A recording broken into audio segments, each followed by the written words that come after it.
The Book of Judges. Judges chapter 1. After the death of Joshua, the Israelites asked the Lord, "Who of us is to go up first to fight against the Canaanites?" The Lord answered, "Judah shall go up. I have given the land into their hands." The men of Judah then said to the Simeonites, their fellow Israelites, "Come up with us into the territory allotted to us, to fight against the Canaanites. We in turn will go with you into yours." So the Simeonites went with them. When Judah attacked, the Lord gave the Canaanites and Perizzites into their hands, and they struck down 10,000 men at Bezek. It was there that they found Adoni-Bezek and fought against him, putting to rout the Canaanites and Perizzites. Adoni-Bezek fled, but they chased him and caught him, and cut off his thumbs and big toes. Then Adoni-Bezek said, 70 kings with their thumbs and big toes cut off have picked up scraps under my table. Now God has paid me back for what I did to them." They brought him to Jerusalem, and he died there. The men of Judah attacked Jerusalem also and took it. They put the city to the sword and set it on fire. After that, Judah went down to fight against the Canaanites living in the hill country, the Negev and the western foothills. They advanced against the Canaanites living in Hebron, formerly called Kiriath-Arba, and defeated Sheshai, Ahiman, and Talmai. From there they advanced against the people living in Debir, formerly called Kiriath-Sepher. And Caleb said, "I will give my daughter Aksah in marriage to the man who attacks and captures Kiriath-Sepher." Othniel, son of Kenaz, Caleb's younger brother, took it. So Caleb gave his daughter Aksah to him in marriage. One day, when she came to Othniel, she urged him to ask her father for a field. When she got off her donkey, Caleb asked her, "What can I do for you?" She replied, "Do me a special favor. Since you have given me the land in the Negev, give me also springs of water." So Caleb gave her the upper and lower springs. The descendants of Moses' father-in-law, the Kenite, went up from the city of palms with the people of Judah to live among the inhabitants of the desert of Judah in the Negev near Arad. Then the men of Judah went with the Simeonites, their fellow Israelites, and attacked the Canaanites living in Zephath, and they totally destroyed the city. Therefore it was called Hormah. Judah also took Gaza, Ashkelon, and Ekron, each city with its territory. The Lord was with the men of Judah. They took possession of the hill country, but they were unable to drive the people from the plains, because they had chariots fitted with iron. As Moses had promised, Hebron was given to Caleb, who drove from it the 3 sons of Anak. The Benjaminites, however, did not drive out the Jebusites, who were living in Jerusalem. To this day, the Jebusites live there with the Benjaminites. Now the tribes of Joseph attacked Bethel, and the Lord was with them. When they sent men to spy out Bethel, formerly called Luz, the spies saw a man come out of the city, and they said to him, "Show us how to get into the city, and we will see that you are treated well." So he showed them, and they put the city to the sword, but spared the man and his whole family. He then went to the land of the Hittites, where he built a city, and called it Luz, which is its name to this day. But Manasseh did not drive out the people of Bethshan, or Taanach, or Dor, or Iblam, or Megiddo, and their surrounding settlements, for the Canaanites were determined to live in that land. When Israel became strong, they pressed the Canaanites into forced labor, but never drove them out completely. Nor did Ephraim drive out the Canaanites living in Gezer, but the Canaanites continued to live there among them. Neither did Zebulun drive out the Canaanites living in Kitron or Nahalol. So these Canaanites lived among them, but Zebulun did subject them to forced labor. Nor did Asher drive out those living in Akko, or Sidon, or Alab, or Aksib, or Helba, or Aphek, or Rehob. The Asherites lived among the Canaanite inhabitants of the land, because they did not drive them out. Neither did Naphtali drive out those living in Beth-Shemesh or Beth-Anath. But the Naphtalites too lived among the Canaanite inhabitants of the land, and those living in Beth-Shemesh and Beth-Anath became forced laborers for them. The Amorites confined the Danites to the hill country, not allowing them to come down into the plain. And the Amorites were determined also to hold out in Mount Heres, Arjalon, and Shaalbim. But when the power of the tribes of Joseph increased, they too were pressed into forced labor. The boundary of the Amorites was from Scorpion Pass to Selah and beyond. Judges chapter 2. The angel of the Lord went up from Gilgal to Bochim and said, I brought you up out of Egypt and led you into the land that I swore to give to your ancestors. I said, I will never break my covenant with you, and you shall not make a covenant with these people of this land, but you shall break down their altars. Yet you have disobeyed me. Why have you done this? And I have also said, I will not drive them out before you. They will become traps for you, and their gods will become snares to you.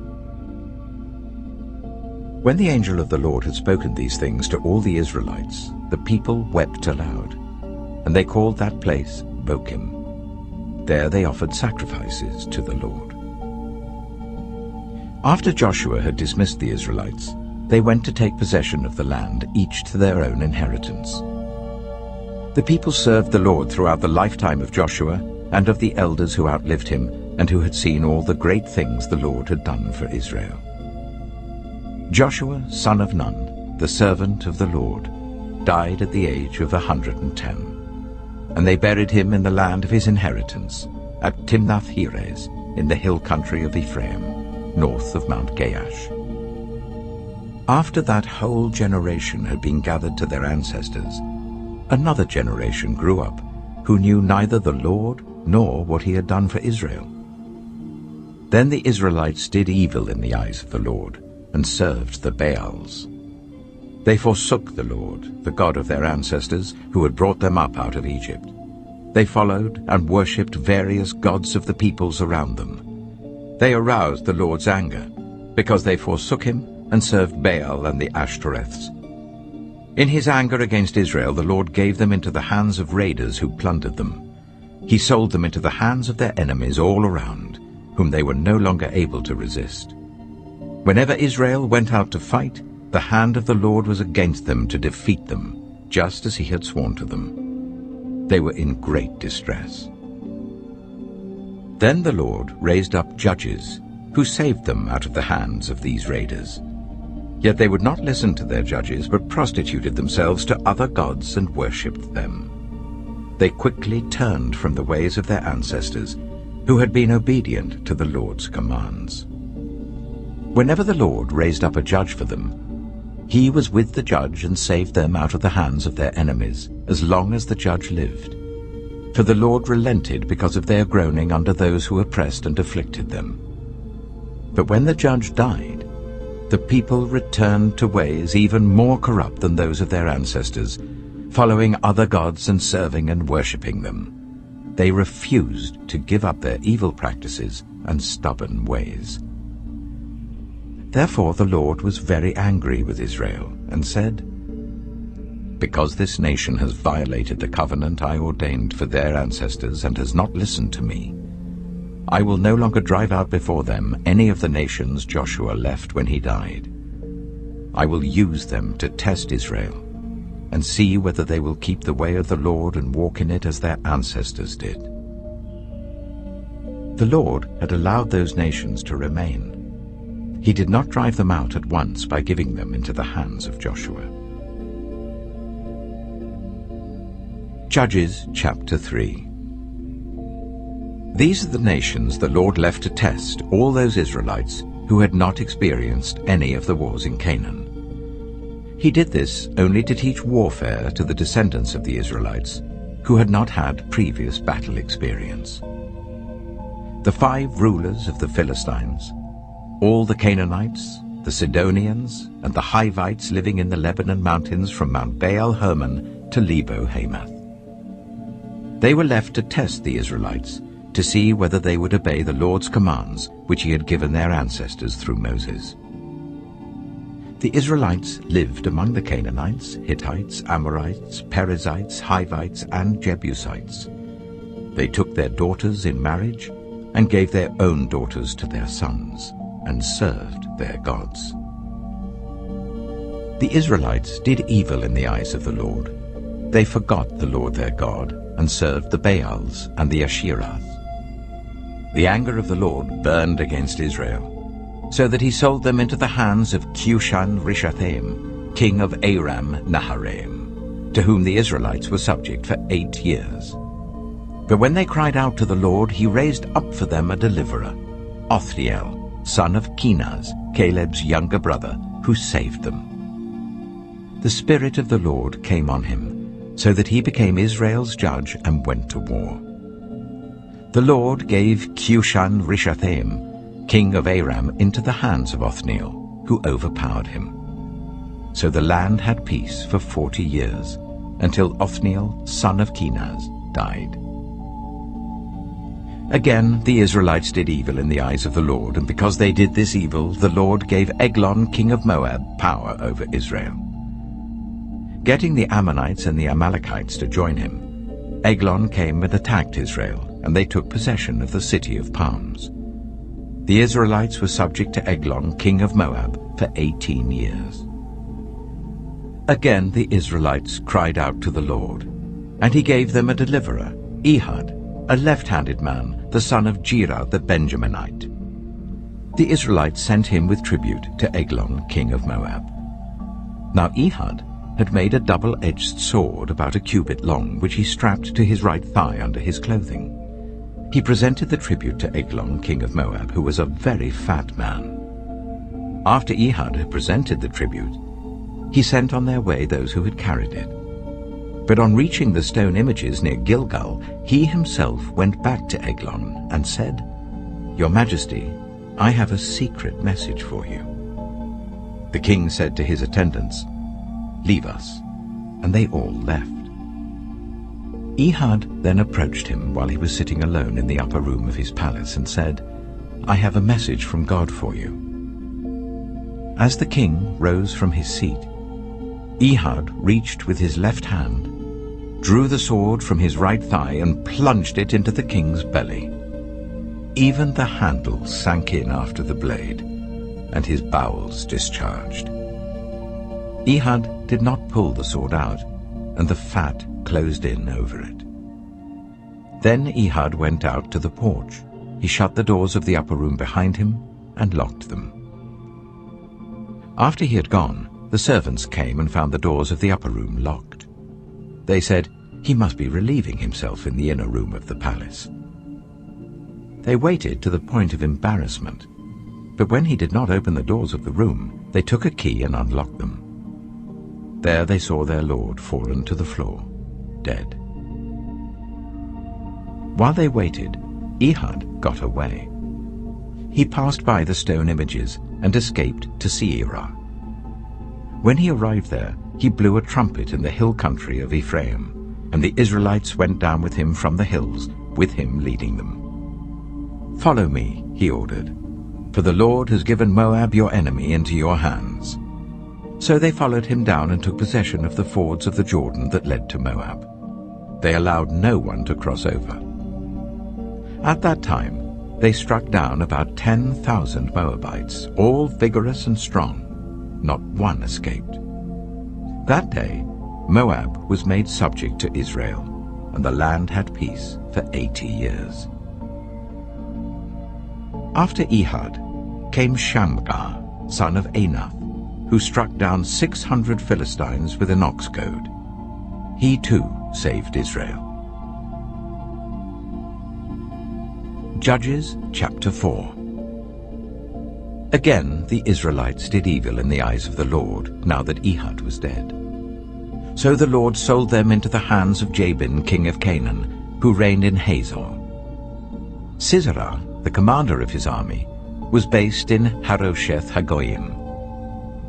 Because he had 900 chariots fitted with iron and had cruelly oppressed the Israelites for 20 years, They cried to the Lord for help. Now Deborah, a prophet, the wife of Lapidoth, was leading Israel at that time. She held court under the palm of Deborah, between Ramah and Bethel, in the hill country of Ephraim. And the Israelites went up to her to have their disputes decided. She sent for Barak, son of Abinoam, from Kedesh in Naphtali, and said to him, "The Lord, the God of Israel, commands you, go, take with you 10,000 men of Naphtali and Zebulun, and lead them to Mount Tabor. I will lead Sisera, the commander of Jabin's army, with his chariots and his troops, to the river Kishon, and give him into your hands." Barak said to her, "If you go with me, I will go. But if you don't go with me, I won't go." "Certainly I will go with you," said Deborah. "But because of the course you are taking, the honor will not be yours, for the Lord will deliver Sisera into the hands of a woman." So Deborah went with Barak to Kedesh. There Barak summoned Zebulun and Naphtali, and 10,000 men went up under his command. Deborah also went up with him. Now Heber the Kenite had left the other Kenites, the descendants of Hobab, Moses' brother-in-law, and pitched his tent by the great tree in Zaananim near Kedesh. When they told Sisera that Barak, son of Abinoam, had gone up to Mount Tabor, Sisera summoned from Harosheth Hagoyim to the river Kishon all his men and his 900 chariots fitted with iron. Then Deborah said to Barak, "Go, this is the day the Lord has given Sisera into your hands. Has not the Lord gone ahead of you?" So Barak went down Mount Tabor with 10,000 men following him. At Barak's advance, the Lord routed Sisera and all his chariots and army by the sword, and Sisera got down from his chariot and fled on foot. Barak pursued the chariots and army as far as Harosheth Hagoyim, and all Sisera's troops fell by the sword. Not a man was left. Sisera, meanwhile, fled on foot to the tent of Jael, the wife of Heber the Kenite, because there was an alliance between Jabin, king of Hazor, and the family of Heber the Kenite. Jael went out to meet Sisera and said to him, "Come, my lord, come right in, don't be afraid." So he entered her tent, and she covered him with a blanket. "I'm thirsty," he said. "Please give me some water." She opened a skin of milk, gave him a drink, and covered him up. "Stand in the doorway of the tent," he told her. "If someone comes and asks you, 'Is anyone in there?' say no." But Jael, Heber's wife, picked up a tent peg and a hammer, and went quietly to him while he lay fast asleep, exhausted. She drove the peg through his temple into the ground, and he died. Just then, Barak came by in pursuit of Sisera, and Jael went out to meet him. "Come," she said, "I will show you the man you're looking for." So he went in with her, and there lay Sisera with the tent peg through his temple, dead. On that day, God subdued Jabin, king of Canaan, before the Israelites. And the hand of the Israelites pressed harder and harder against Jabin, king of Canaan, until they destroyed him. Judges chapter 5. On that day, Deborah and Barak, son of Abinoam, sang this song. When the princes in Israel take the lead, when the people willingly offer themselves, praise the Lord. Hear this, you kings. Listen, you rulers. I, even I, will sing to the Lord. I will praise the Lord, the God of Israel, in song. When you, Lord, went out from Seir, when you marched from the land of Edom, the earth shook, the heavens poured, the clouds poured down water. The mountains quaked before the Lord, the one of Sinai, before the Lord, the God of Israel. In the days of Shamgar, son of Anath, in the days of Jael, the highways were abandoned, travelers took to winding paths. Villagers in Israel would not fight. They held back until I, Deborah, arose, a mother in Israel. God chose new leaders when war came to the city gates, but not a shield or spear was seen among 40,000 in Israel. My heart is with Israel's princes, with the willing volunteers among the people. Praise the Lord.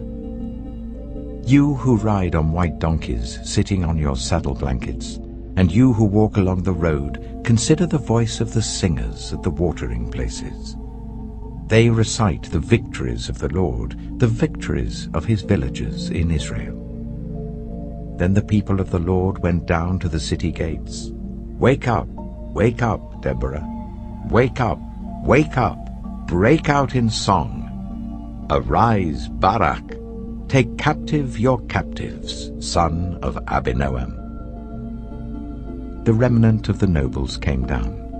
The people of the Lord came down to me against the mighty. Some came from Ephraim, whose roots were in Amalek. Benjamin was with the people who followed you. From Machir, captains came down. From Zebulun, those who bear a commander's staff. The princes of Issachar were with Deborah. Yes, Issachar was with Barak, sent under his command into the valley. In the districts of Reuben there was much searching of heart. Why did you stay among the sheepfolds to hear the whistling for the flocks? In the districts of Reuben there was much searching of heart. Gilead stayed beyond the Jordan. And Dan, why did he linger by the ships? Asher remained on the coast and stayed in his coves. The people of Zebulun risked their very lives. So did Naphtali on the terraced fields. Kings came, they fought. The kings of Canaan fought. At Taanach, by the waters of Megiddo, they took no plunder of silver. From the heavens the stars fought. From their courses they fought against Sisera. The river Kishon swept them away, the age-old river, the river Kishon. March on, my soul, be strong. Then thundered the horses' hooves, galloping, galloping go his mighty steeds. Curse Meroz, said the angel of the Lord, curse its people bitterly, because they did not come to help the Lord against the mighty. Most blessed of women be Jael, the wife of Heber the Kenite, most blessed of tent-dwelling women. He asked for water, and she gave him milk. In a bowl fit for nobles, she brought him curdled milk. Her hand reached for the tent peg, her right hand for the workman's hammer. She struck Sisera, she crushed his head, she shattered and pierced his temple. At her feet he sank, he fell. There he lay. At her feet he sank, he fell. Where he sank, there he fell, dead. Through the window peered Sisera's mother. Behind the lattice she cried out, "Why is his chariot so long in coming? Why is the clatter of his chariots delayed?" The wisest of her ladies answer her. Indeed, she keeps saying to herself, "Are they not finding and dividing the spoils, a woman or two for each man? Colorful garments as plunder for Sisera, colorful garments embroidered, highly embroidered garments for my neck, all this as plunder." So may all your enemies perish, O Lord. But may all who love you be like the sun when it rises in its strength. Then the land had peace for 40 years. Judges chapter 6. The Israelites did evil in the eyes of the Lord, and for 7 years he gave them into the hands of the Midianites. Because the power of Midian was so oppressive, the Israelites prepared shelters for themselves in mountain clefts, caves, and strongholds. Whenever the Israelites planted their crops, the Midianites, Amalekites, and other eastern peoples invaded the country. They camped on the land and ruined the crops all the way to Gaza, and did not spare a living thing for Israel, neither sheep, nor cattle, nor donkeys. They came up with their livestock and their tents like swarms of locusts. It was impossible to count them or their camels. They invaded the land to ravage it. Midian so impoverished the Israelites that they cried out to the Lord for help. When the Israelites cried out to the Lord because of Midian, he sent them a prophet who said, "This is what the Lord, the God of Israel, says. I brought you up out of Egypt, out of the land of slavery. I rescued you from the hand of the Egyptians, and I delivered you from the hand of all your oppressors. I drove them out before you and gave you their land. I said to you, I am the Lord your God. Do not worship the gods of the Amorites in whose land you live. But you have not listened to me." The angel of the Lord came and sat down under the oak in Ophrah that belonged to Joash the Abiezrite, where his son Gideon was threshing wheat in a winepress to keep it from the Midianites. When the angel of the Lord appeared to Gideon, he said, "The Lord is with you, mighty warrior." "Pardon me, my lord," Gideon replied, "but if the Lord is with us, why has all this happened to us? Where are all his wonders that our ancestors told us about when they said, 'Did not the Lord bring us up out of Egypt?' But now the Lord has abandoned us and given us into the hand of Midian." The Lord turned to him and said, "Go in the strength you have, and save Israel out of Midian's hand. Am I not sending you?"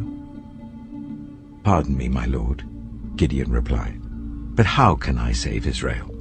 My clan is the weakest in Manasseh, and I am the least in my family."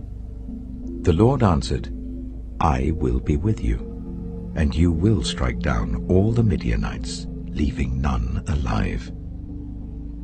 Gideon replied, "If now I have found favor in your eyes, give me a sign that it is really you talking to me. Please do not go away until I come back and bring my offering and set it before you." And the Lord said, "I will wait until you return." Gideon went inside, prepared a young goat, and from an ephah of flour he made bread without yeast. Putting the meat in a basket and its broth in a pot, he brought them out and offered them to him under the oak. The angel of God said to him, "Take the meat and the unleavened bread, place them on this rock and pour out the broth." And Gideon did so. Then the angel of the Lord touched the meat and the unleavened bread with the tip of the staff that was in his hand. Fire flared from the rock, consuming the meat and the bread. And the angel of the Lord disappeared. When Gideon realized that it was the angel of the Lord, he exclaimed, "Alas, sovereign Lord, I have seen the angel of the Lord face to face." But the Lord said to him, "Peace, do not be afraid. You are not going to die." So Gideon built an altar to the Lord there and called it, "The Lord is Peace." To this day it stands in Ophrah of the Abiezrites. That same night the Lord said to him, "Take the second bull from your father's herd, the one 7 years old. Tear down your father's altar to Baal, and cut down the Asherah pole beside it. Then build a proper kind of altar to the Lord your God on the top of this height. Using the wood of the Asherah pole that you cut down, offer the second bull as a burnt offering." So Gideon took 10 of his servants and did as the Lord told him. But because he was afraid of his family and the townspeople, he did it at night rather than in the daytime. In the morning, when the people of the town got up, there was Baal's altar demolished, with the Asherah pole beside it cut down, and the second bull sacrificed on the newly built altar. They asked each other, "Who did this?" When they carefully investigated, they were told, "Gideon, son of Joash, did it." The people of the town demanded of Joash, "Bring out your son. He must die because he has broken down Baal's altar and cut down the Asherah pole beside it." But Joash replied to the hostile crowd around him, "Are you going to plead Baal's cause? Are you trying to save him? Whoever fights for him shall be put to death by morning. If Baal really is a god, he can defend himself when someone breaks down his altar." So because Gideon broke down Baal's altar, they gave him the name Jerubbaal that day, saying, "Let Baal contend with him." Now all the Midianites, Amalekites, and other eastern peoples joined forces and crossed over the Jordan and camped in the valley of Jezreel. Then the Spirit of the Lord came on Gideon, and he blew a trumpet, summoning the Abiezrites to follow him. He sent messengers throughout Manasseh, calling them to arms, and also into Asher, Zebulun, and Naphtali, so that they too went up to meet them. Gideon said to God, "If you will save Israel by my hand as you have promised, look, I will place a wool fleece on the threshing floor. If there is dew only on the fleece and all the ground is dry, then I will know that you will save Israel by my hand as you said." And that is what happened. Gideon rose early the next day. He squeezed the fleece and wrung out the dew, a bowlful of water. Then Gideon said to God, "Do not be angry with me. Let me make just one more request. Allow me one more test with the fleece, but this time make the fleece dry, and let the ground be covered with dew." That night God did so. Only the fleece was dry. All the ground was covered with dew. Judges chapter 7. Early in the morning, Jerubbaal, that is Gideon, and all his men camped at the spring of Harod. The camp of Midian was north of them in the valley near the hill of Moreh. The Lord said to Gideon, "You have too many men. I cannot deliver Midian into their hands, or Israel would boast against me. My own strength has saved me. Now announce to the army, anyone who trembles with fear may turn back and leave Mount Gilead." So 22,000 men left, while 10,000 remained. But the Lord said to Gideon, "There are still too many men. Take them down to the water, and I will thin them out for you there. If I say, 'This one shall go with you,' he shall go. But if I say, 'This one shall not go with you,' he shall not go." So Gideon took the men down to the water. There the Lord told him, "Separate those who lap the water with their tongues as a dog laps, from those who kneel down to drink." 300 of them drank from cupped hands, lapping like dogs. All the rest got down on their knees to drink. The Lord said to Gideon, "With the 300 men that lapped, I will save you and give the Midianites into your hands. Let all the others go home." So Gideon sent the rest of the Israelites home, but kept the 300 who took over the provisions and trumpets of the others. Now the camp of Midian lay below him in the valley. During that night the Lord said to Gideon, "Get up, go down against the camp, because I am going to give it into your hands. If you are afraid to attack, go down to the camp with your servant Purah, and listen to what they're saying. Afterwards you will be encouraged to attack the camp." So he and Purah his servant went down to the outposts of the camp. The Midianites, the Amalekites, and all the other eastern peoples had settled in the valley, thick as locusts. Their camels could no more be counted than the sand on the seashore. Gideon arrived just as a man was telling a friend his dream. "I had a dream," he was saying. "A round loaf of barley bread came tumbling into the Midianite camp. It struck the tent with such force that the tent overturned and collapsed." His friend responded, "This can be nothing other than the sword of Gideon, son of Joash, the Israelite. God has given the Midianites and the whole camp into his hands." When Gideon heard the dream and its interpretation, he bowed down and worshipped. He returned to the camp of Israel and called out, "Get up! The Lord has given the Midianite camp into your hands." Dividing the 300 men into 3 companies, he placed trumpets and empty jars in the hands of all of them, with torches inside. "Watch me," he told them. "Follow my lead. When I get to the edge of the camp, do exactly as I do. When I and all who are with me blow our trumpets, then from all round the camp blow yours, and shout, 'For the Lord and for Gideon.'" Gideon and the 100 men with him reached the edge of the camp at the beginning of the middle watch, just after they had changed the guard. They blew their trumpets and broke the jars that were in their hands. The 3 companies blew the trumpets and smashed the jars. Grasping the torches in their left hands and holding in their right hands the trumpets they were to blow, they shouted, "A sword for the Lord and for Gideon." While each man held his position round the camp, all the Midianites ran, crying out as they fled. When the 300 trumpets sounded, the Lord caused the men throughout the camp to turn on each other with their swords. The army fled to Beth-shittah, towards Zererah, as far as the border of Abel-Meholah near Tabbath.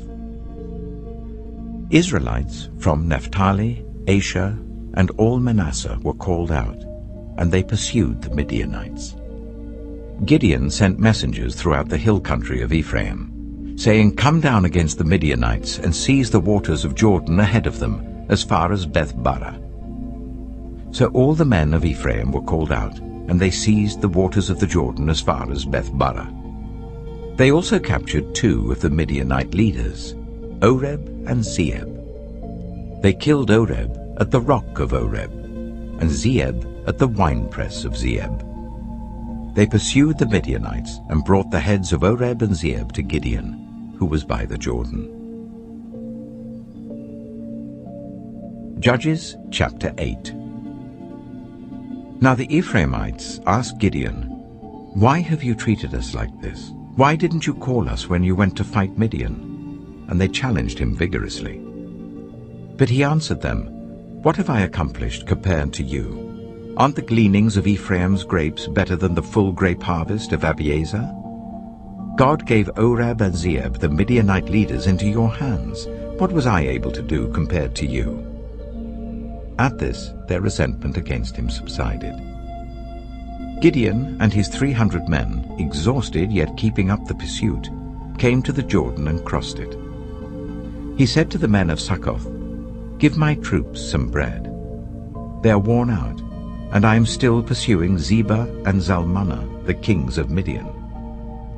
But the officials of Succoth said, "Do you already have the hands of Zebah and Zalmunna in your possession? Why should we give bread to your troops?"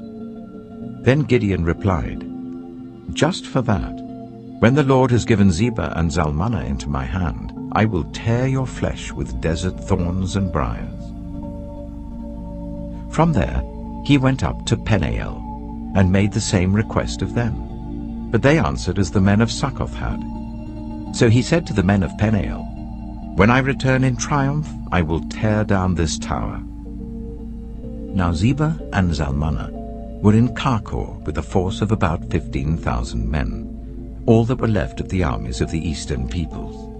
120,000 swordsmen had fallen. Gideon went up by the route of the nomads east of Nobah and Jogbehah, and attacked the unsuspecting army. Zebah and Zalmunna, the 2 kings of Midian, fled, but he pursued them and captured them, routing their entire army. Gideon, son of Joash, then returned from the battle by the pass of Heres. He caught a young man of Succoth and questioned him, and the young man wrote down for him the names of the 77 officials of Succoth, the elders of the town. Then Gideon came and said to the men of Succoth, "Here are Zebah and Zalmunna, about whom you taunted me by saying, 'Do you already have the hands of Zebah and Zalmunna in your possession? Why should we give bread to your exhausted men?'"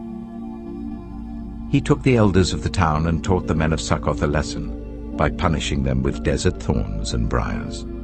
He also pulled down the tower of Peniel and killed the men of the town.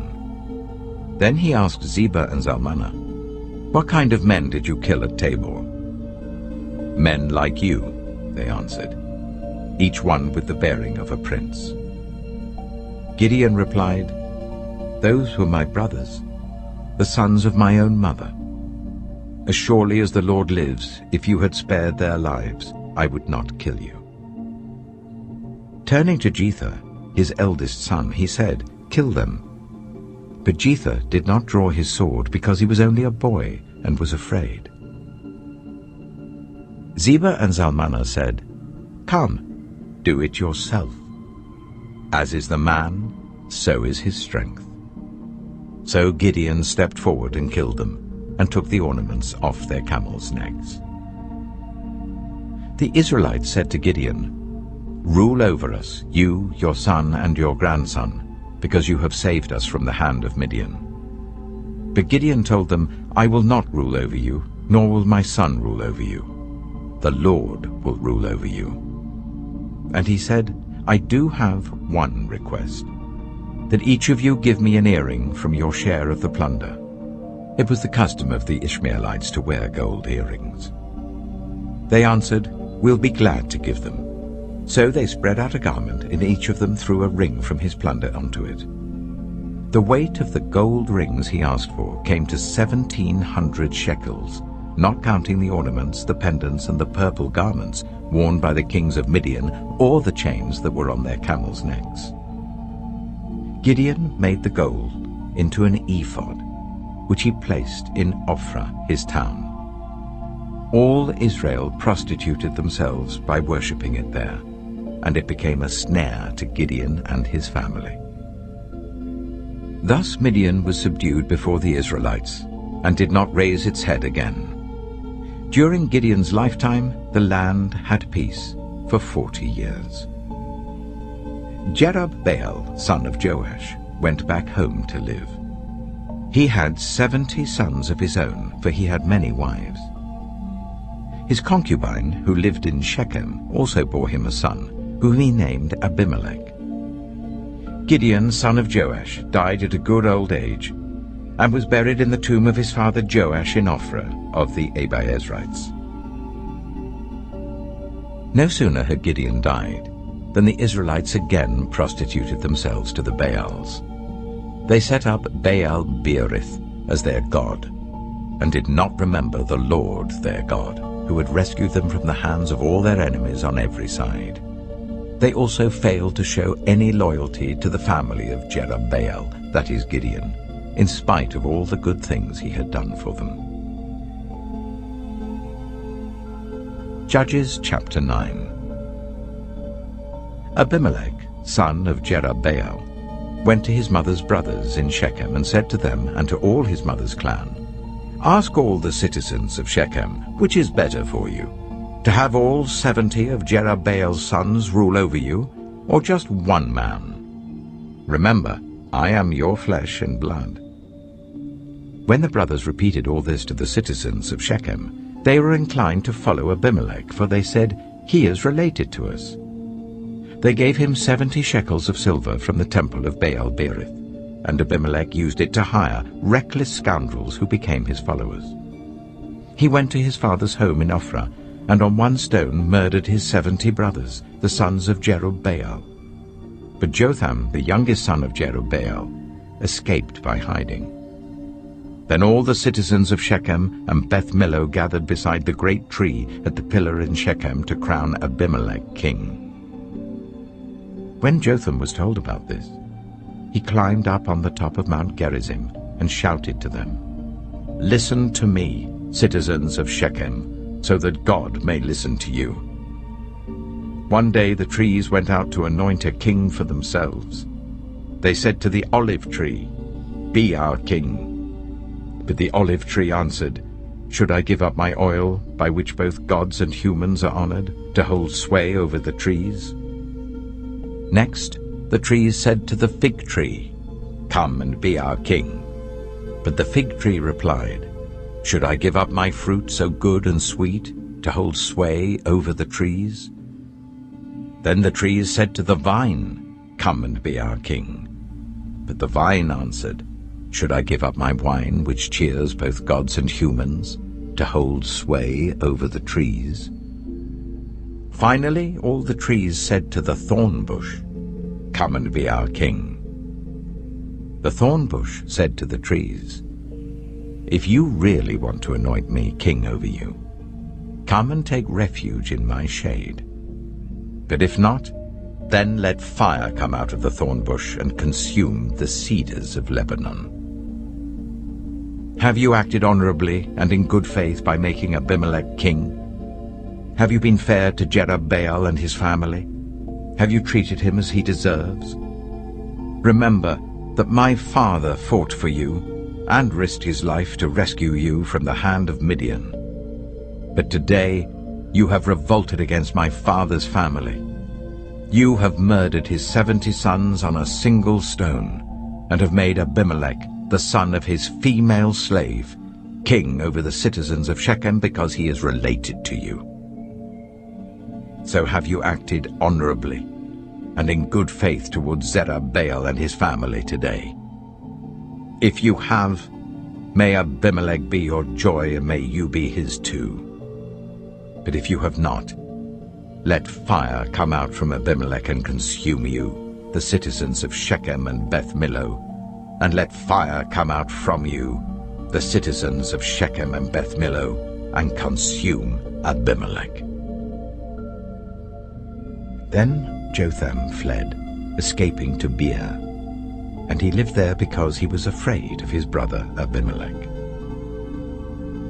After Abimelech had governed Israel for 3 years, God stirred up animosity between Abimelech and the citizens of Shechem, so that they acted treacherously against Abimelech. God did this in order that the crime against Jerubbaal's 70 sons, the shedding of their blood, might be avenged on their brother Abimelech and on the citizens of Shechem who had helped him murder his brothers. In opposition to him, these citizens of Shechem set men on the hilltops to ambush and rob everyone who passed by, and this was reported to Abimelech. Now Gaal, son of Ebed, moved with his clan into Shechem, and its citizens put their confidence in him. After they had gone out into the fields and gathered the grapes and trodden them, they held a festival in the temple of their God. While they were eating and drinking, they cursed Abimelech. Then Gaal, son of Ebed, said, "Who is Abimelech, and why should we Shechemites be subject to him? Isn't he Jerubbaal's son, and isn't Zebul his deputy? Serve the family of Hamor, Shechem's father. Why should we serve Abimelech? If only this people were under my command, then I would get rid of him. I would say to Abimelech, 'Call out your whole army.'" When Zebul, the governor of the city, heard what Gaal, son of Ebed, said, he was very angry. Under cover, he sent messengers to Abimelech, saying, "Gaal, son of Ebed, and his clan have come to Shechem, and are stirring up the city against you. Now then, during the night, you and your men should come and lie in wait in the fields. In the morning at sunrise, advance against the city. When Gaal and his men come out against you, seize the opportunity to attack them." So Abimelech and all his troops set out by night and took up concealed positions near Shechem in 4 companies. Now Gaal, son of Ebed, had gone out and was standing at the entrance of the city gate, just as Abimelech and his troops came out from their hiding place. When Gaal saw them, he said to Zebul, "Look, people are coming down from the tops of the mountains." Zebul replied, "You mistake the shadows of the mountains for men." But Gaal spoke up again, "Look, people are coming down from the central hill, and a company is coming from the direction of the diviner's tree." Then Zebul said to him, "Where is your big talk now, you who said, 'Who is Abimelech that we should be subject to him?' Aren't these the men you ridiculed? Go out and fight them." So Gaal led out the citizens of Shechem and fought Abimelech. Abimelech chased him all the way to the entrance of the gate, and many were killed as they fled. Then Abimelech stayed in Arumah, and Zebul drove Gaal and his clan out of Shechem. The next day the people of Shechem went out to the fields, and this was reported to Abimelech. So he took his men, divided them into 3 companies, and set an ambush in the fields. When he saw the people coming out of the city, he rose to attack them. Abimelech and the companies with him rushed forwards to a position at the entrance of the city gate. Then 2 companies attacked those in the fields and struck them down. All that day, Abimelech pressed his attack against the city until he had captured it and killed its people. Then he destroyed the city and scattered salt over it. On hearing this, the citizens in the tower of Shechem went into the stronghold of the temple of El-Berith. When Abimelech heard that they had assembled there, he and all his men went up Mount Zalmon. He took an axe and cut off some branches, which he lifted to his shoulders. He ordered the men with him, "Quick, do what you have seen me do." So all the men cut branches and followed Abimelech. They piled them against the stronghold and set it on fire with the people still inside. So all the people in the tower of Shechem, about 1,000 men and women, also died. Next, Abimelech went to Thebez and besieged it and captured it. Inside the city, however, was a strong tower to which all the men and women, all the people of the city, had fled. They had locked themselves in and climbed up on the tower roof. Abimelech went to the tower and attacked it. But as he approached the entrance to the tower to set it on fire, a woman dropped an upper millstone on his head and cracked his skull. Hurriedly he called to his armor-bearer, "Draw your sword and kill me, so that they can't say a woman killed him." So his servant ran him through, and he died. When the Israelites saw that Abimelech was dead, they went home. Thus God repaid the wickedness that Abimelech had done to his father by murdering his 70 brothers. God also made the people of Shechem pay for all their wickedness. The curse of Jotham, son of Jerubbaal, came on them. Judges chapter 10.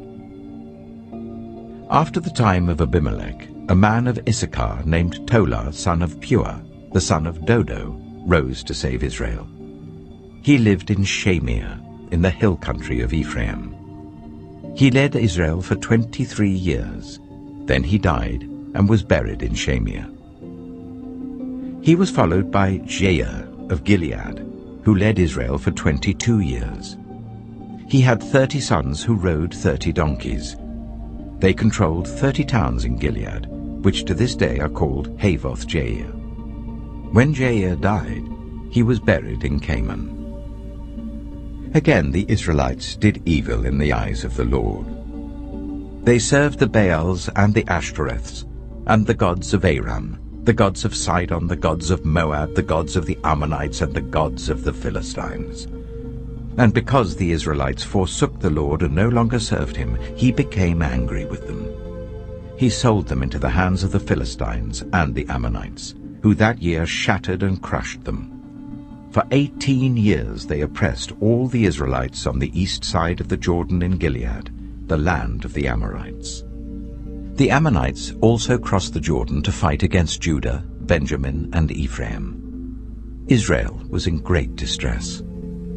Then the Israelites cried out to the Lord, "We have sinned against you, forsaking our God and serving the Baals."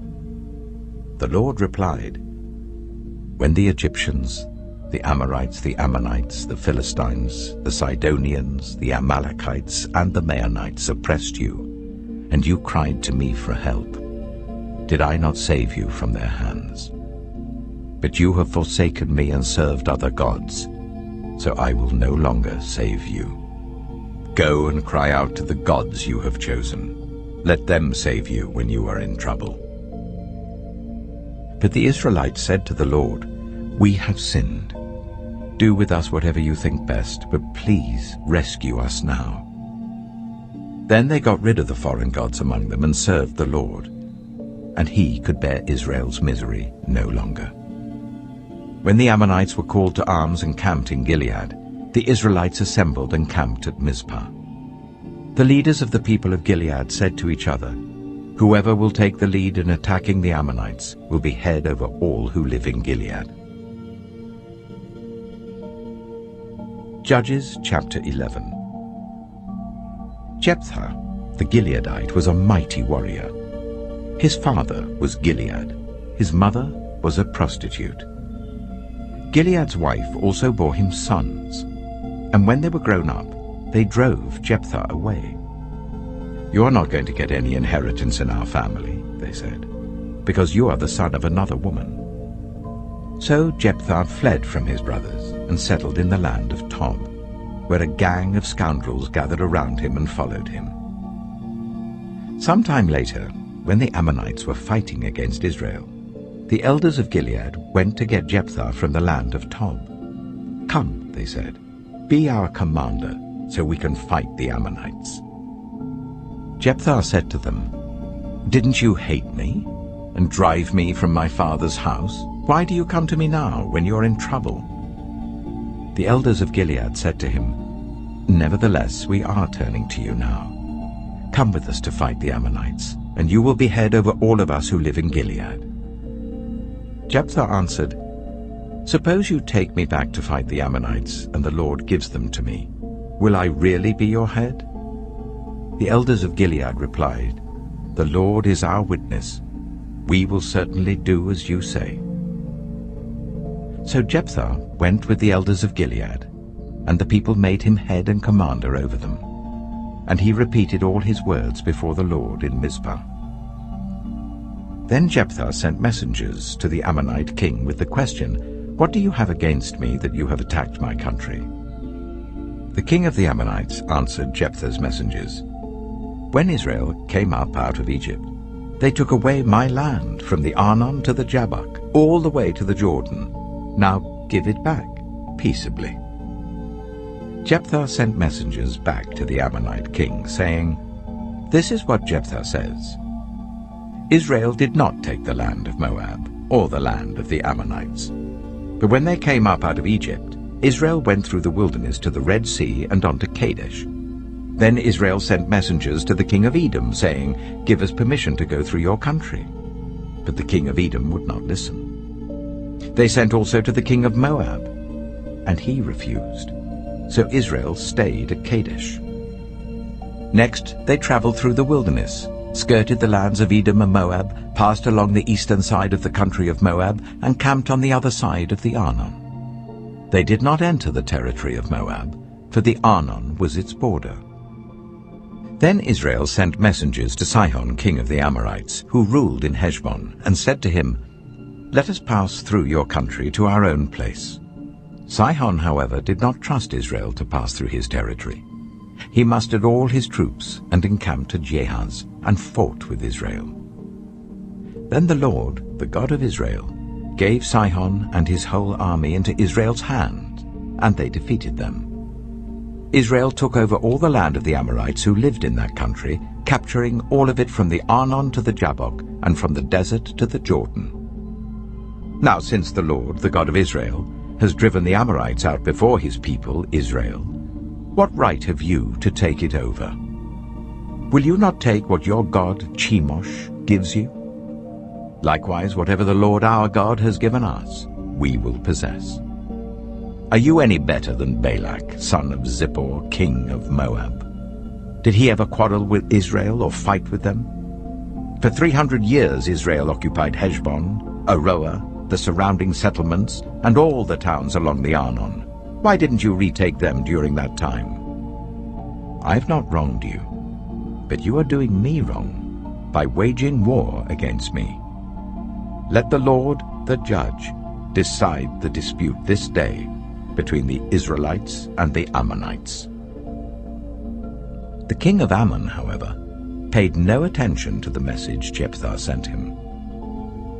Then the Spirit of the Lord came on Jephthah. He crossed Gilead and Manasseh, passed through Mizpah of Gilead, and from there he advanced against the Ammonites.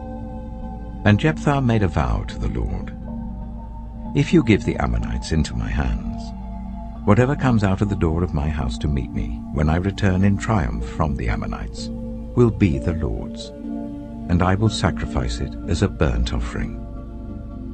Then Jephthah went over to fight the Ammonites, and the Lord gave them into his hands. He devastated 20 towns from Aroer to the vicinity of Minnith, as far as Abel-Keramim. Thus Israel subdued Ammon.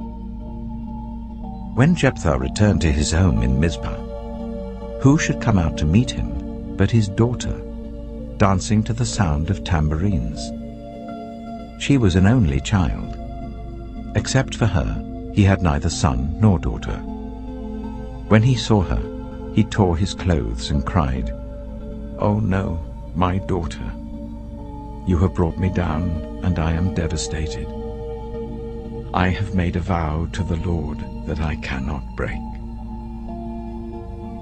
"My father," she replied, "you have given your word to the Lord. Do to me just as you promised, now that the Lord has avenged you of your enemies, the Ammonites. But grant me this one request," she said. "Give me 2 months to roam the hills and weep with my friends, because I will never marry." "You may go," he said. And he let her go for 2 months. She and her friends went into the hills and wept because she would never marry. After the 2 months, she returned to her father, and he did to her as he had vowed. And she was a virgin. From this comes the Israelite tradition that each year the young women of Israel go out for 4 days to commemorate the daughter of Jephthah the Gileadite. Judges chapter 12. The Ephraimite forces were called out, and they crossed over to Zaphon. They said to Jephthah, "Why did you go to fight the Ammonites without calling us to go with you? We're going to burn down your house over your head." Jephthah answered, "I and my people were engaged in a great struggle with the Ammonites, and although I called, you didn't save me out of their hands. When I saw that you wouldn't help, I took my life in my hands and crossed over to fight the Ammonites, and the Lord gave me victory over them. Now why have you come up today to fight me?"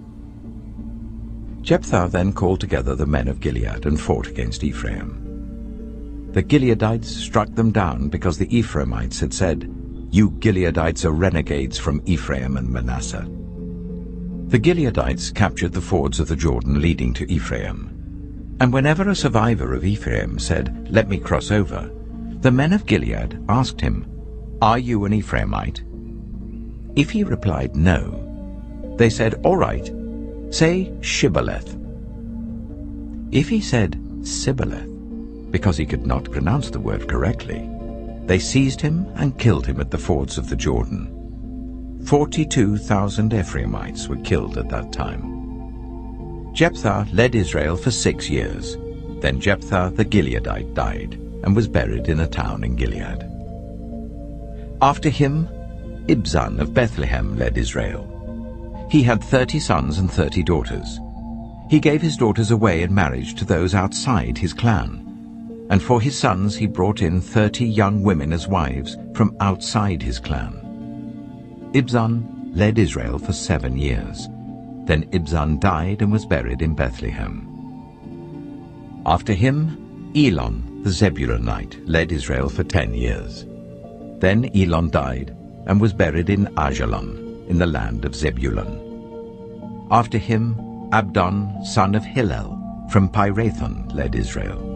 He had 40 sons and 30 grandsons who rode on 70 donkeys. He led Israel for 8 years. Then Abdon, son of Hillel, died and was buried at Pirathon in Ephraim, in the hill country of the Amalekites. Judges chapter 13. Again the Israelites did evil in the eyes of the Lord. So the Lord delivered them into the hands of the Philistines for 40 years. A certain man of Zorah, named Manoah, from the clan of the Danites, had a wife who was childless, unable to give birth. The angel of the Lord appeared to her and said, "You are barren and childless, but you are going to become pregnant and give birth to a son. Now see to it that you drink no wine or other fermented drink, and that you do not eat anything unclean. You will become pregnant and have a son whose head is never to be touched by a razor, because the boy is to become a Nazirite, dedicated to God from the womb. He will take the lead in delivering Israel from the hands of the Philistines." Then the woman went to her husband and told him, "A man of God came to me. He looked like an angel of God, very awesome. I didn't ask him where he came from, and he didn't tell me his name. But he said to me, 'You will become pregnant and have a son. Now then, drink no wine or other fermented drink, and do not eat anything unclean, because the boy will be a Nazirite of God from the womb until the day of his death." Then Manoah prayed to the Lord, "Pardon your servant, Lord. I beg you to let the man of God you sent to us come again to teach us how to bring up the boy who's to be born." God heard Manoah, and the angel of God came again to the woman while she was out in the field. But her husband Manoah was not with her. The woman hurried to tell her husband, "He's here, the man who appeared to me the other day." Manoah got up and followed his wife. When he came to the man, he said, "Are you the man who talked to my wife?" "I am," he said. So Manoah asked him, "When your words are fulfilled, what is to be the rule that governs the boy's life and work?"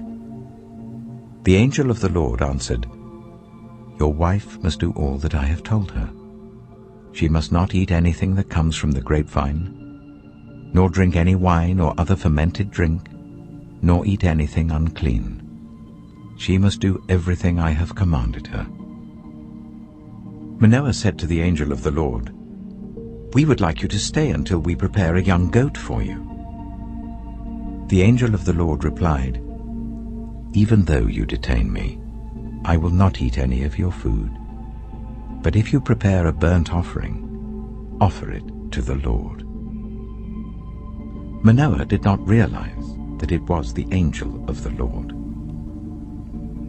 Then Manoah inquired of the angel of the Lord, "What is your name, so that we may honor you when your word comes true?"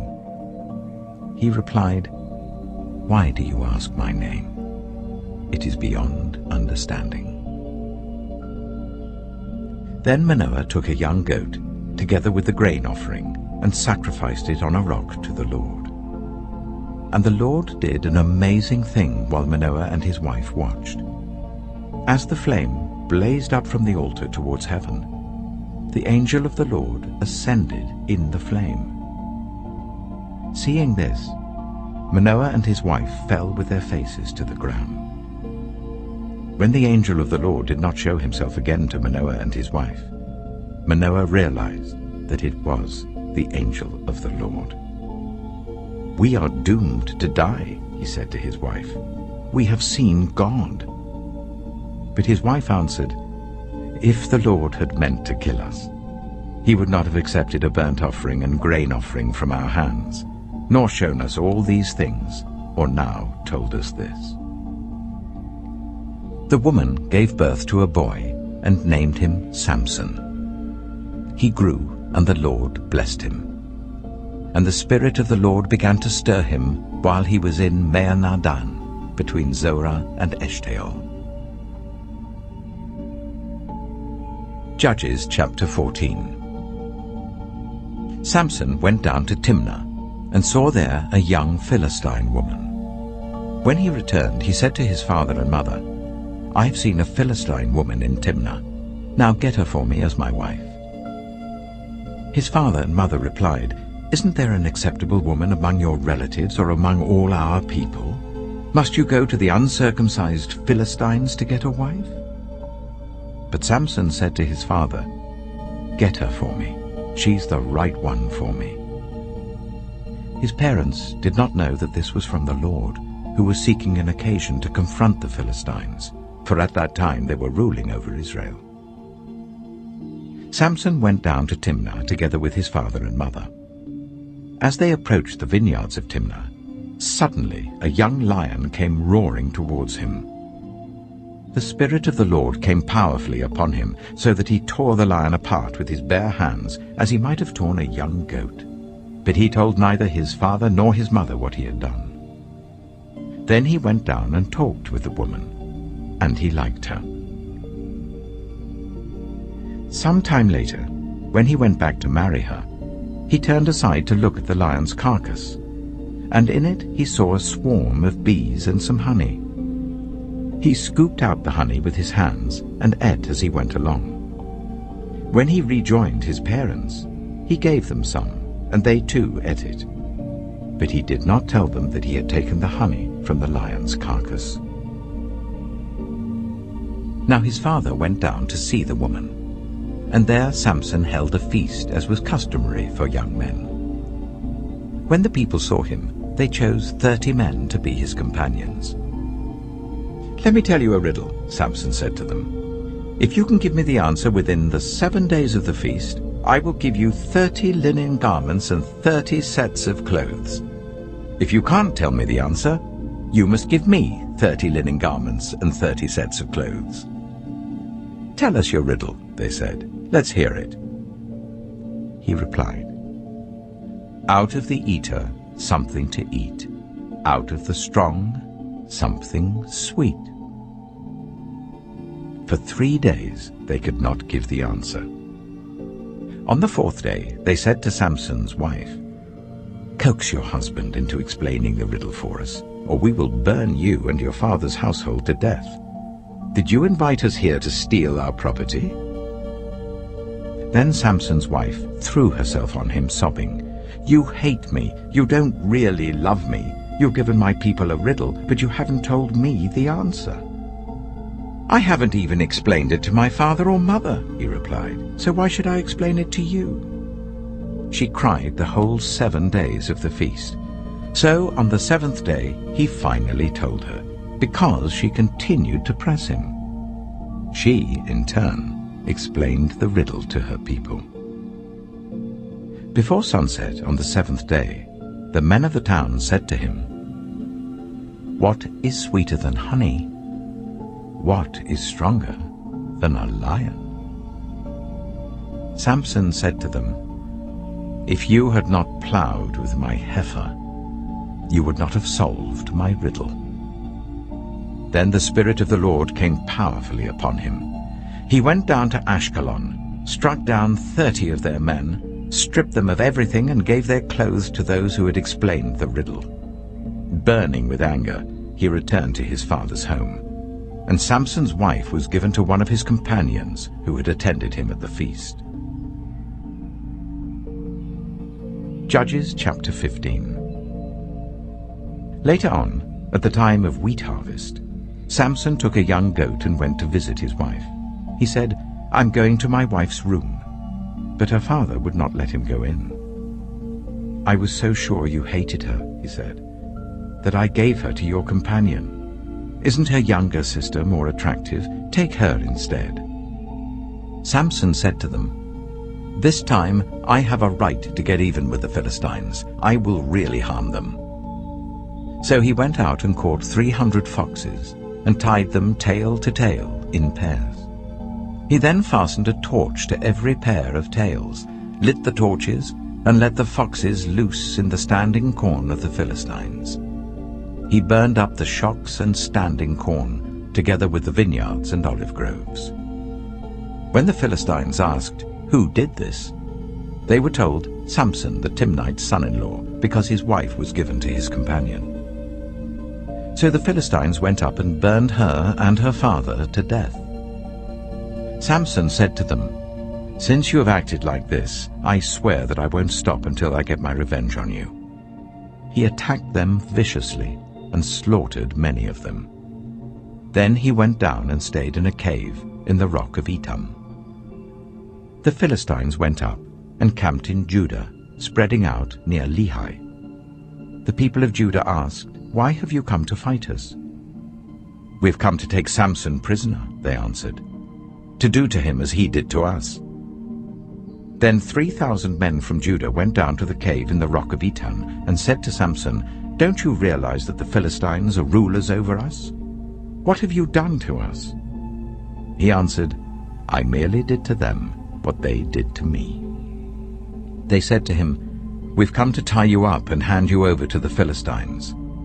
Samson said, "Swear to me that you won't kill me yourselves." "Agreed," they answered. "We will only tie you up and hand you over to them. We will not kill you." So they bound him with 2 new ropes and led him up from the rock. As he approached Lehi, the Philistines came towards him, shouting. The Spirit of the Lord came powerfully upon him. The ropes on his arms became like charred flax, and the bindings dropped from his hands. Finding a fresh jawbone of a donkey, he grabbed it and struck down 1,000 men. Then Samson said, "With a donkey's jawbone I have made donkeys of them. With a donkey's jawbone I have killed 1,000 men." When he finished speaking, he threw away the jawbone, and the place was called Ramath-Lehi. Because he was very thirsty, he cried out to the Lord, "You have given your servant this great victory. Must I now die of thirst and fall into the hands of the uncircumcised?" Then God opened up the hollow place in Lehi, and water came out of it. When Samson drank, his strength returned, and he revived. So the spring was called En-Hakkore, and it is still there in Lehi. Samson led Israel for 20 years in the days of the Philistines. Judges chapter 16. One day, Samson went to Gaza, where he saw a prostitute. He went in to spend the night with her. The people of Gaza were told, "Samson is here." So they surrounded the place and lay in wait for him all night at the city gate. They made no move during the night, saying, "At dawn we will kill him." But Samson lay there only until the middle of the night. Then he got up and took hold of the doors of the city gate, together with the 2 posts, and tore them loose, bar and all. He lifted them to his shoulders and carried them to the top of the hill that faces Hebron.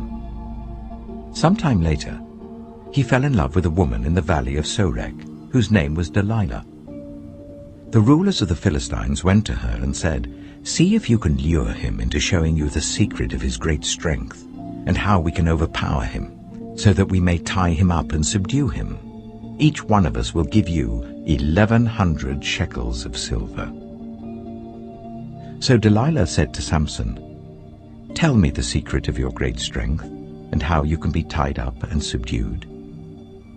Samson answered her, "If anyone ties me with 7 fresh bowstrings that have not been dried, I'll become as weak as any other man." Then the rulers of the Philistines brought her 7 fresh bowstrings that had not been dried, and she tied him with them. With men hidden in the room, she called to him, "Samson, the Philistines are upon you." But he snapped the bowstrings as easily as a piece of string snaps when it comes close to a flame. So the secret of his strength was not discovered. Then Delilah said to Samson, "You've made a fool of me. You lied to me. Come now, tell me how you can be tied." He said, "If anyone ties me securely with new ropes that have never been used, I'll become as weak as any other man." So Delilah took new ropes and tied him with them. Then, with men hidden in the room, she called to him, "Samson, the Philistines are upon you." But he snapped the ropes off his arms as if they were threads. Delilah then said to Samson, "All this time you've been making a fool of me and lying to me. Tell me how you can be tied." He replied, "If you weave the 7 braids of my head into the fabric on the loom and tighten it with a pin, I'll become as weak as any other man." So while he was sleeping, Delilah took the 7 braids of his head, wove them into the fabric, and tightened it with a pin. Again she called to him, "Samson, the Philistines are upon you." He woke from his sleep and pulled up the pin and the loom with the fabric. Then she said to him, "How can you say, 'I love you,' when you won't confide in me? This is the 3rd time you've made a fool of me and haven't told me the secret of your great strength." With such nagging, she prodded him day after day until he was sick to death of it. So he told her everything. "No razor has ever been used on my head," he said, "because I've been a Nazirite dedicated to God from my mother's womb. If my head was shaved, my strength would leave me, and I would become as weak as any other man." When Delilah saw that he had told her everything, she sent word to the rulers of the Philistines, "Come back once more. He has told me everything." So the rulers of the Philistines returned with the silver in their hands. After putting him to sleep on her lap, she called for someone to shave off the 7 braids of his hair, and so began to subdue him. And his strength left him. Then she called, "Samson, the Philistines are upon you." He woke from his sleep and thought, "I'll go out as before and shake myself free." But he did not know that the Lord had left him. Then the Philistines seized him, gouged out his eyes, and took him down to Gaza. Binding him with bronze shackles, they set him to grinding corn in the prison. But the hair on his head began to grow again after it had been shaved. Now the rulers of the Philistines assembled to offer a great sacrifice to Dagon, their god, and to celebrate, saying, "Our God has delivered Samson, our enemy, into our hands." When the people saw him, they praised their God, saying, "Our God has delivered our enemy into our hands, the one who laid waste our land and multiplied our slain." While they were in high spirits, they shouted, "Bring out Samson to entertain us." So they called Samson out of the prison, and he performed for them. When they stood him among the pillars, Samson said to the servant who held his hands, "Put me where I can feel the pillars that support the temple, so that I may lean against them." Now the temple was crowded with men and women. All the rulers of the Philistines were there, and on the roof were about 3,000 men and women watching Samson perform. Then Samson prayed to the Lord, "Sovereign Lord, remember me. Please, God, strengthen me just once more, and let me with one blow get revenge on the Philistines for my 2 eyes." Then Samson reached towards the 2 central pillars on which the temple stood. Bracing himself against them, his right hand on the one and his left hand on the other, Samson said, "Let me die with the Philistines." Then he pushed with all his might, and down came the temple on the rulers and all the people in it. Thus he killed many more when he died than when he lived. Then his brothers and his father's whole family went down to get him. They brought him back and buried him between Zorah and Eshtaol, in the tomb of Manoah his father. He had led Israel for 20 years. Judges chapter 17. Now a man named Micah from the hill country of Ephraim said to his mother, "The 1,100 shekels of silver that were taken from you and about which I heard you utter a curse, I have that silver with me. I took it." Then his mother said, "The Lord bless you, my son."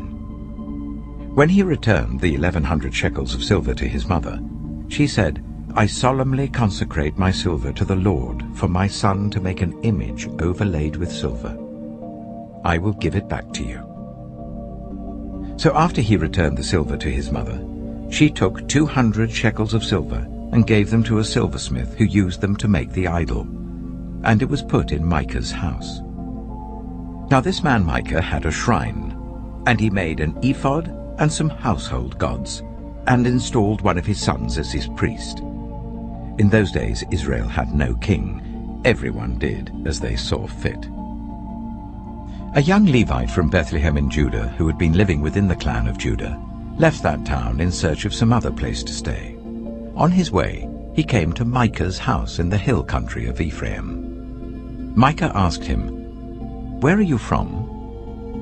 "I'm a Levite from Bethlehem in Judah," he said, "and I'm looking for a place to stay." Then Micah said to him, "Live with me, and be my father and priest, and I'll give you 10 shekels of silver a year, your clothes and your food." So the Levite agreed to live with him, and the young man became like one of his sons to him.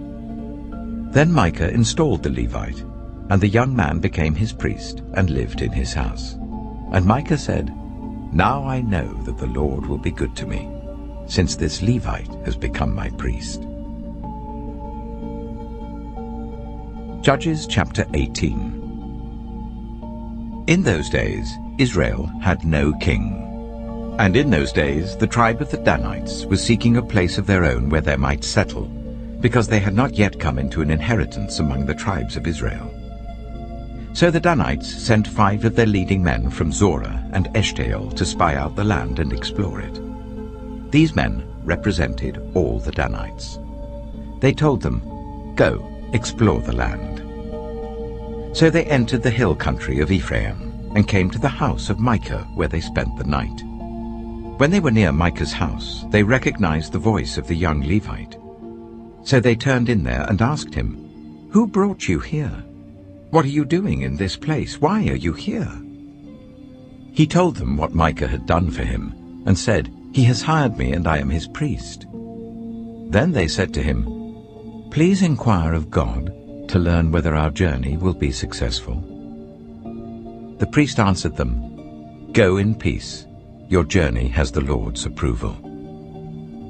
So the 5 men left and came to Laish, where they saw that the people were living in safety, like the Sidonians, at peace and secure. And since their land lacked nothing, they were prosperous. Also they lived a long way from the Sidonians and had no relationship with anyone else. When they returned to Zorah and Eshtaol, their fellow Danites asked them, "How did you find things?" They answered, "Come on, let's attack them. We have seen the land, and it is very good. Aren't you going to do something? Don't hesitate to go there and take it over. When you get there, you'll find an unsuspecting people and a spacious land that God has put into your hands, a land that lacks nothing whatever." Then 600 men of the Danites, armed for battle, set out from Zorah and Eshtaol.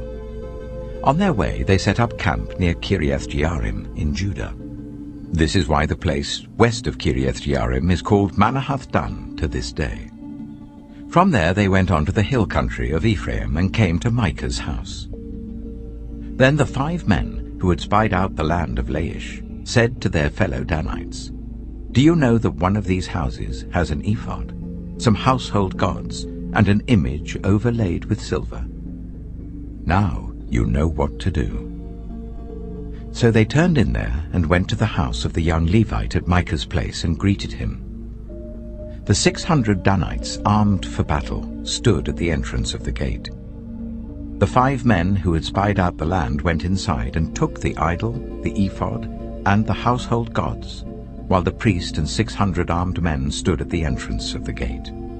When the 5 men went into Micah's house and took the idol, the ephod, and the household gods, the priest said to them, "What are you doing?" They answered him, "Be quiet, don't say a word. Come with us and be our father and priest. Isn't it better that you serve a tribe and clan in Israel as priest, rather than just one man's household?" The priest was very pleased. He took the ephod, the household gods, and the idol, and went along with the people. Putting their little children, their livestock, and their possessions in front of them, they turned away and left. When they had gone some distance from Micah's house, the men who lived near Micah were called together and overtook the Danites. As they shouted after them, the Danites turned and said to Micah, "What's the matter with you that you called out your men to fight?" He replied, "You took the gods I made, and my priest, and went away. What else do I have? How can you ask, 'What's the matter with you?'" The Danites answered, "Don't argue with us, or some of the men may get angry and attack you, and you and your family will lose your lives." So the Danites went their way, and Micah, seeing that they were too strong for him, turned round and went back home. Then they took what Micah had made, and his priest, and went on to Laish against a people at peace and secure. They attacked them with the sword and burned down their city. There was no one to rescue them because they lived a long way from Sidon and had no relationship with anyone else. The city was in a valley near Beth-rehob. The Danites rebuilt the city and settled there. They named it Dan, after their ancestor Dan, who was born to Israel, though the city used to be called Laish. There the Danites set up for themselves the idol, and Jonathan, son of Gershom, the son of Moses, and his sons were priests for the tribe of Dan, until the time of the captivity of the land. They continued to use the idol Micah had made, all the time the house of God was in Shiloh. Judges chapter 19. In those days, Israel had no king. Now a Levite who lived in a remote area in the hill country of Ephraim took a concubine from Bethlehem in Judah.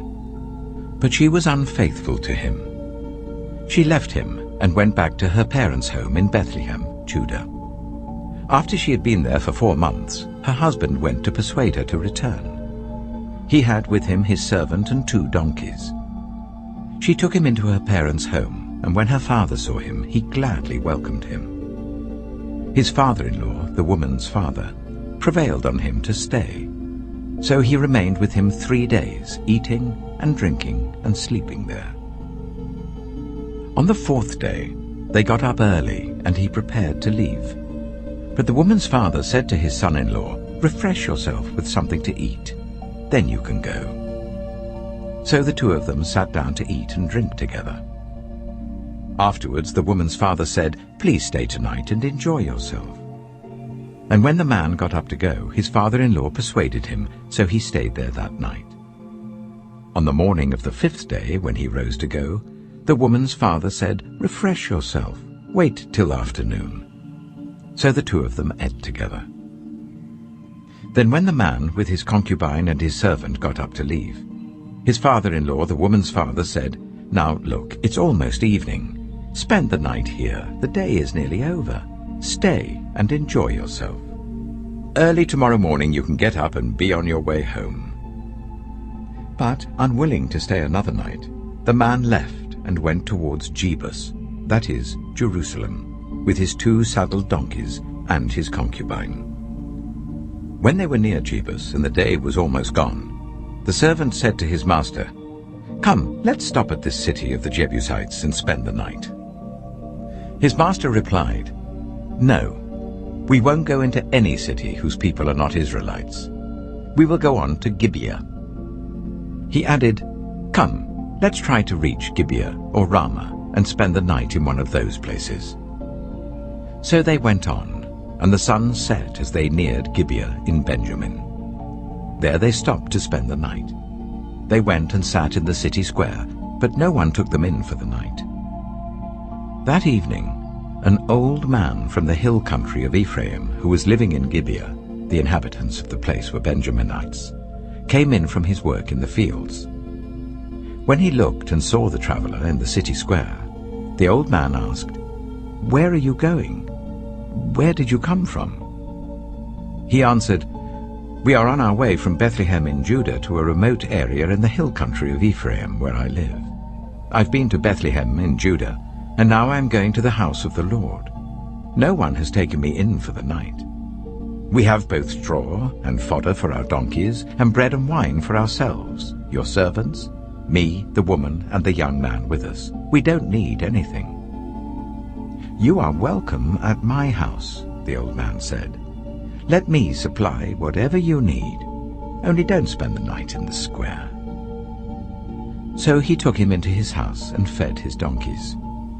After they had washed their feet, they had something to eat and drink. While they were enjoying themselves, some of the wicked men of the city surrounded the house. Pounding on the door, they shouted to the old man who owned the house, "Bring out the man who came to your house so we can have sex with him." The owner of the house went outside and said to them, "No, my friends, don't be so vile. Since this man is my guest, don't do this outrageous thing.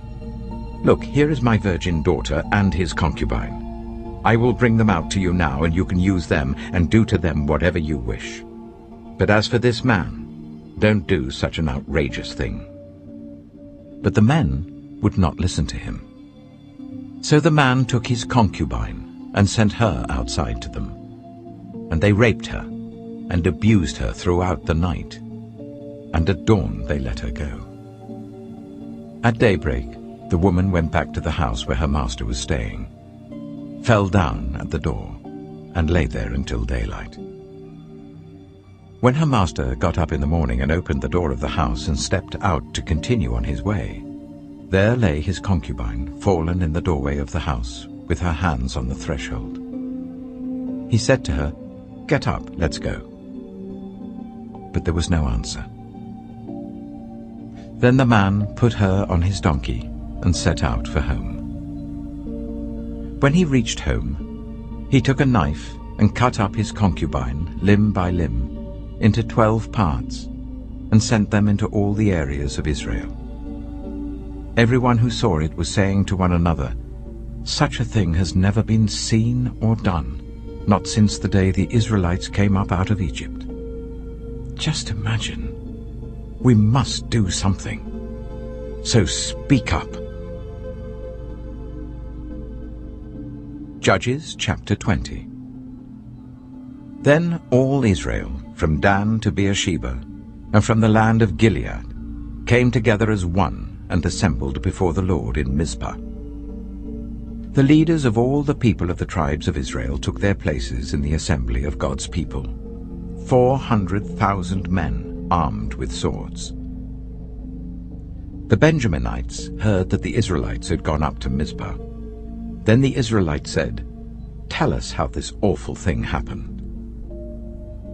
So the Levite, the husband of the murdered woman, said, "I and my concubine came to Gibeah in Benjamin to spend the night. During the night the men of Gibeah came after me and surrounded the house, intending to kill me. They raped my concubine and she died.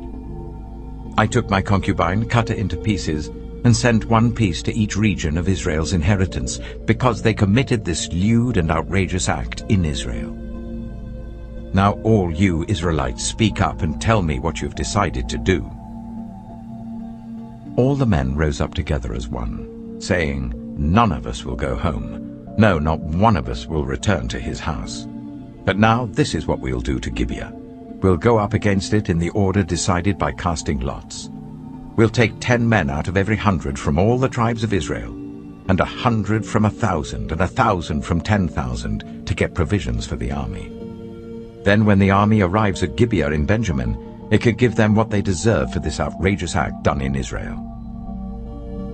So all the Israelites got together and united as one against the city. The tribes of Israel sent messengers throughout the tribe of Benjamin, saying, "What about this awful crime that was committed among you? Now turn those wicked men of Gibeah over to us, so that we may put them to death and purge the evil from Israel."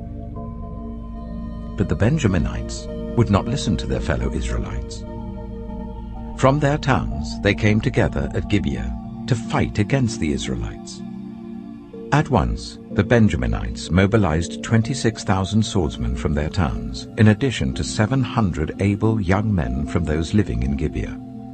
Among all these soldiers there were 700 select troops who were left-handed, each of whom could sling a stone at a hair and not miss.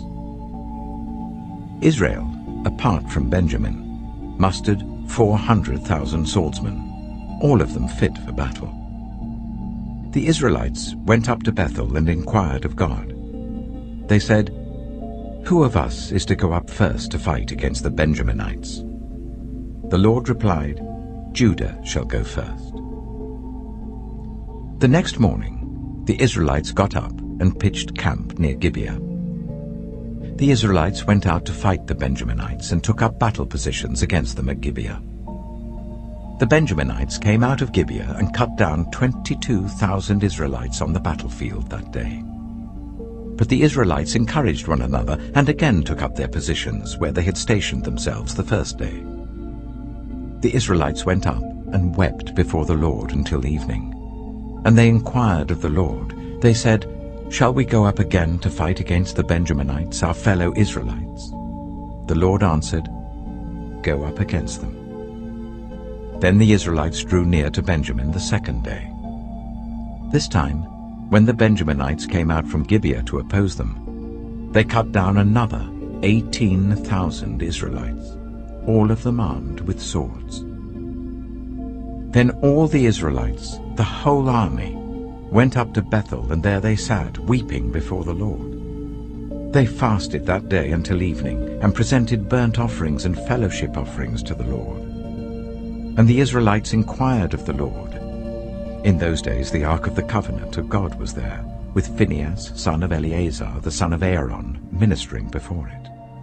They asked, "Shall we go up again to fight against the Benjaminites, our fellow Israelites, or not?" The Lord responded, "Go, for tomorrow I will give them into your hands." Then Israel set an ambush around Gibeah. They went up against the Benjaminites on the third day, and took up positions against Gibeah as they had done before. The Benjaminites came out to meet them, and were drawn away from the city. They began to inflict casualties on the Israelites as before, so that about 30 men fell in the open field and on the roads, the one leading to Bethel and the other to Gibeah. While the Benjaminites were saying, "We are defeating them as before," the Israelites were saying, "Let's retreat and draw them away from the city to the roads."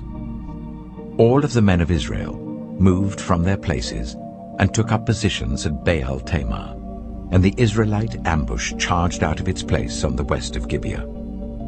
Then 10,000 of Israel's able young men made a frontal attack on Gibeah. The fighting was so heavy that the Benjaminites did not realize how near disaster was. The Lord defeated Benjamin before Israel, and on that day the Israelites struck down 25,100 Benjaminites, all armed with swords. Then the Benjaminites saw that they were beaten. Now the men of Israel had given way before Benjamin, because they relied on the ambush they had set near Gibeah. Those who had been in ambush made a sudden dash into Gibeah, spread out and put the whole city to the sword. The Israelites had arranged with the ambush so that they should send up a great cloud of smoke from the city, and then the Israelites would counterattack. The Benjaminites had begun to inflict casualties on the Israelites, about 30, and they said, "We are defeating them as in the first battle." But when the column of smoke began to rise from the city, the Benjaminites turned and saw the whole city going up in smoke. Then the Israelites counterattacked, and the Benjaminites were terrified because they realized that disaster had come on them. So they fled before the Israelites in the direction of the wilderness, but they could not escape the battle. And the Israelites who came out of the towns cut them down there. They surrounded the Benjaminites, chased them, and easily overran them in the vicinity of Gibeah on the east. 18,000 Benjaminites fell, all of them valiant fighters. As they turned and fled towards the wilderness to the rock of Rimmon, the Israelites cut down 5,000 men along the roads. They kept pressing after the Benjaminites as far as Gideon, and struck down 2,000 more. On that day, 25,000 Benjaminite swordsmen fell, all of them valiant fighters. But 600 of them turned and fled into the wilderness to the rock of Rimmon, where they stayed for 4 months. The men of Israel went back to Benjamin and put all the towns to the sword, including the animals and everything else they found. All the towns they came across they set on fire. Judges chapter 21. The men of Israel had taken an oath at Mizpah. "Not one of us will give his daughter in marriage to a Benjaminite." The people went to Bethel, where they sat before God until evening, raising their voices and weeping bitterly. "Lord, God of Israel," they cried, "why has this happened to Israel? Why should one tribe be missing from Israel today?" Early the next day the people built an altar and presented burnt offerings and fellowship offerings. Then the Israelites asked, "Who from all the tribes of Israel has failed to assemble before the Lord?" For they had taken a solemn oath that anyone who failed to assemble before the Lord at Mizpah was to be put to death. Now the Israelites grieved for the tribe of Benjamin, their fellow Israelites. "Today one tribe is cut off from Israel," they said. "How can we provide wives for those who are left, since we have taken an oath by the Lord not to give them any of our daughters in marriage?" Then they asked, Which one of the tribes of Israel failed to assemble before the Lord at Mizpah? They discovered that no one from Jabesh-Gilead had come to the camp for the assembly. For when they counted the people, they found that none of the people of Jabesh-Gilead were there. So the assembly sent 12,000 fighting men with the instructions to go to Jabesh-Gilead and put to the sword those living there, including the women and children. "This is what you are to do," they said. "Kill every male and every woman who is not a virgin." They found among the people living in Jabesh-Gilead 400 young women who had never slept with a man, and they took them to the camp at Shiloh in Canaan. Then the whole assembly sent an offer of peace to the Benjaminites at the rock of Rimmon. So the Benjaminites returned at that time and were given the women of Jabesh-Gilead who had been spared. But there were not enough for all of them. The people grieved for Benjamin because the Lord had made a gap in the tribes of Israel. And the elders of the assembly said, "With the women of Benjamin destroyed, how shall we provide wives for the men who are left?" "The Benjaminite survivors must have heirs," they said, "so that a tribe of Israel will not be wiped out. We can't give them our daughters as wives, since we Israelites have taken this oath, 'Cursed be anyone who gives a wife to a Benjaminite.' But look, there is the annual festival of the Lord in Shiloh, which lies north of Bethel, east of the road that goes from Bethel to Shechem and south of Lebonah."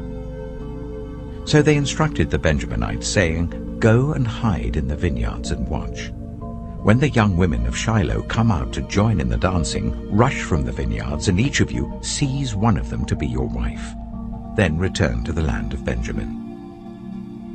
When their fathers or brothers complain to us, we will say to them, 'Do us the favor of helping them, because we did not get wives for them during the war. You will not be guilty of breaking your oath, because you did not give your daughters to them.'" So that is what the Benjaminites did.